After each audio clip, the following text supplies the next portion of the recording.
Assalamualaikum warahmatullahi wabarakatuh. Alhamdulillahirabbil alamin. Wassalatu wassalamu ala asrofil anbiya'i wal mursalin wa ala alihi wa sahbihi rasulillahi ajmain. Puji syukur kepada Allah Subhanahu wa taala yang telah memberikan kita nikmat kesehatan dan kesempatan sehingga kami dari kelompok 5 dapat menyelesaikan tugas video pembelajaran kami di kali ini.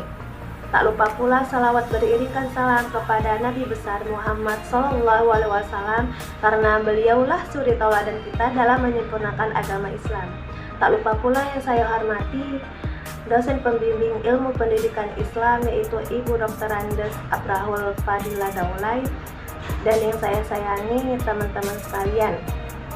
Adapun topik pembahasan video pembelajaran kali ini adalah tanggung jawab pendidikan Islam yang disusun oleh yang pertama Amalia Mafuzia saya sendiri, dan yang kedua Khairani Muladia, dan yang ketiga Zahra Afifah, dan yang keempat Dwi Sapitri, dan yang kelima Fitrianur, dan yang keenam Zahrawani Nasution, dan yang ketujuh Jamilah, dan yang kedelapan Suci Nadilah.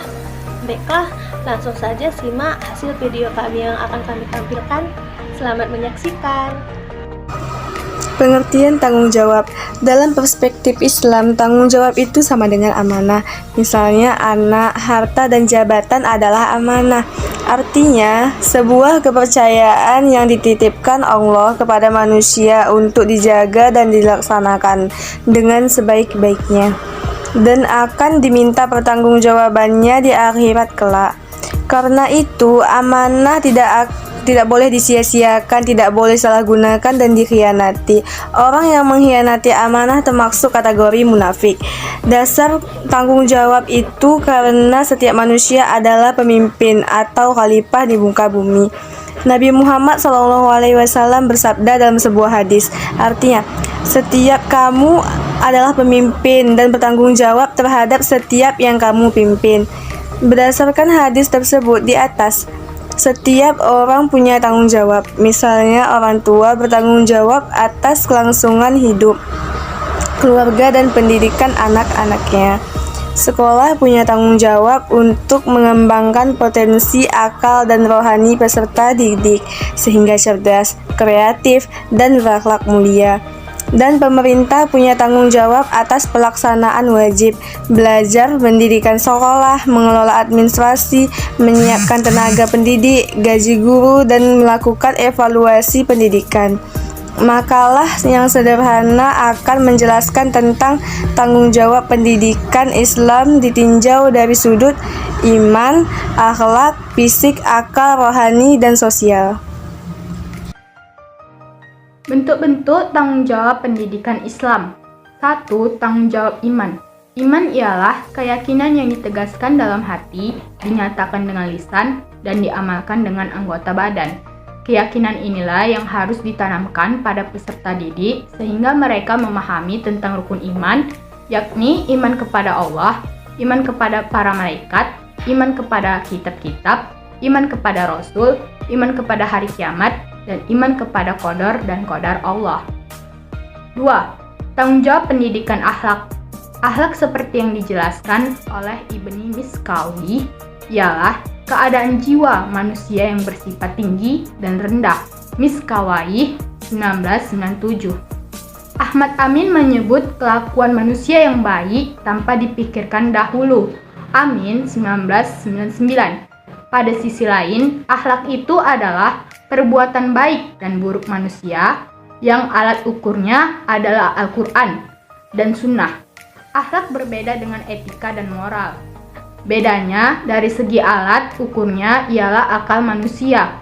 Tanggung jawab pendidikan akhlak ialah mengarahkan dan membimbing peserta didik agar memiliki akhlak terpuji dan terhindar dari akhlak tercela, sehingga dalam kehidupan bagus akhlaknya kepada Allah Subhanahu wa Ta'ala, pada sesama manusia, dan alam semesta. Baiklah, di sini saya akan melanjutkan dari bentuk-bentuk tanggung jawab pendidikan Islam. Yang ketiga, tanggung jawab pendidikan jasmani.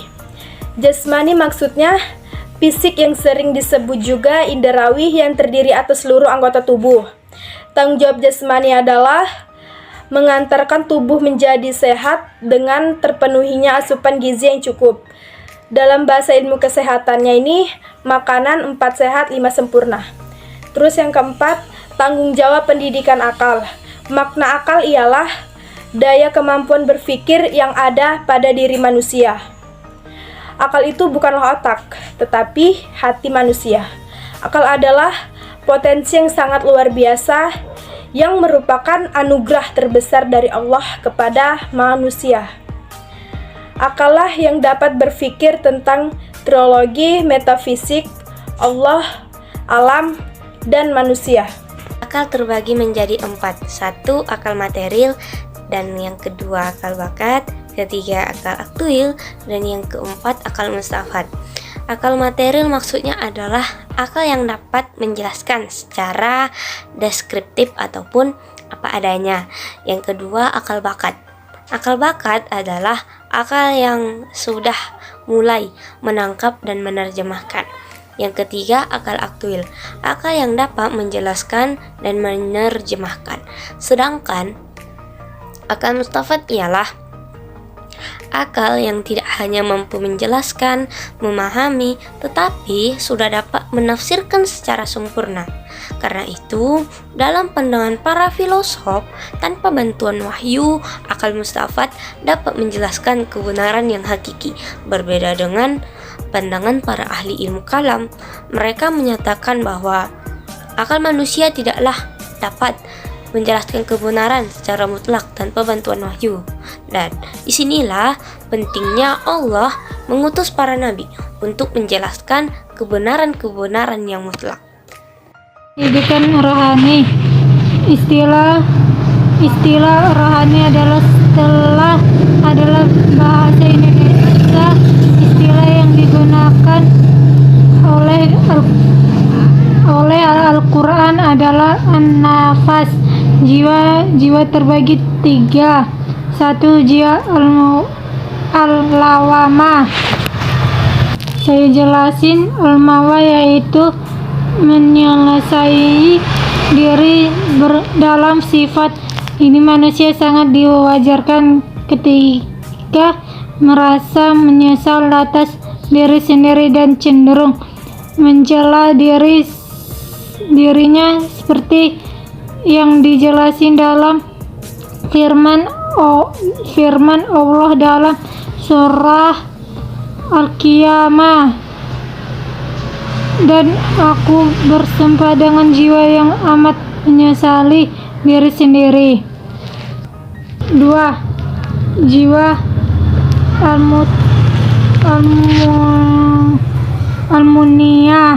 Dan saya jelasin, nafsu mumainah adalah jiwa yang telah mendapatkan ketenangan, telah sanggup untuk menerima cahaya kebenaran sang lihi dalam agama Islam. Hal ini telah disebutkan dalam Al-Quran surat Al-Fajr ayat 27-28. Bagaimana tersembunyi hai jiwa yang tenang, kembalihi kamu kepada Tuhanmu dengan ridho dan ridhoi. 3. Jiwa al-marah. Saya jelasin, al-marah adalah jiwa manusia yang ingin memenuhi kehendak hanya nafsu dalam segala bidang kehidupan sehingga tidak menghiraukan